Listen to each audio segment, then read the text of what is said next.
Mga kaibigan, welcome back. Napakainit po ng balita natin. Yung makakalaban ng Gilas sa SEA Games na Vietnam, biglang pinayagan ng host na Thailand yung kanilang naturalized player. Bakit ganon?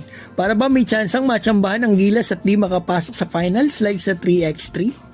Una sa lahat mga kaibigan, marami po nangyari sa mga nakalipas na araw dito sa Gilas sa SEA Games. Natalo po tayo sa 3x3 at nag-champion pa ay Thailand at pagdating ng main Gilas team natin doon ay nasira pa yung bus. Stranded sila ng 30 minutes at hinakot pa nila yung mga bagahe nila sa ibang bus. So ito mga kaibigan, ang balita natin ay mula mismo sa Vietnam. Hindi ko ito inimbento Mula po sa isang sikat na page doon na nag-update sa kanila dito sa SEA Games palagi. At ito, di ba yung rules po mga kaibigan dito sa basketball nga sa 5-on-5 ay before 16 dapat nakakuha ka ng passport o local lang mga kaibigan.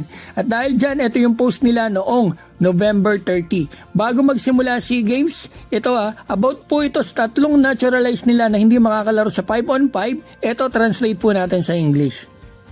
Nakasulat dito sa caption, as everyone has read and understood the information, as of now, we will not have the services of Chris Dicker, Tuang Tao Mai, and Tuang Tao V in 5x5 basketball content in the upcoming SEA Games. So yan mga kaibigan, yung player na yung pag-uusapan natin After daw po yan sa lumabas nga na rules, kasi mga kalaro nga daw ito ay yan, yung number 3, yung 1, 2, 3 na yan mga kaibigan. Paigsin ko na lang para hindi po sayang oras nyo. So yan yung rules, kailangan talaga may passport ka before 16, number 2 passport din, and number 3 yung approval ng FIBA. And eto nakasulat, and in the 3 cases listed above, Tuang Tao V, yung dalawang babae, at si Chris Dicker is not in any of the groups. So hindi sila nakakuha ng passport o na-approve ng FIBA. This leads to the fact that all 3 will not be able to play for Team Vietnam in 5x5 as we know it. Sa kanila na po mismo nagmula yan mga kaibigan. Tatlong players nila kasama si Chris Dicker ay hindi eligible makalaro sa 5-on-5 dito sa SEA Games dahil nga ito ay naturalized mga kaibigan.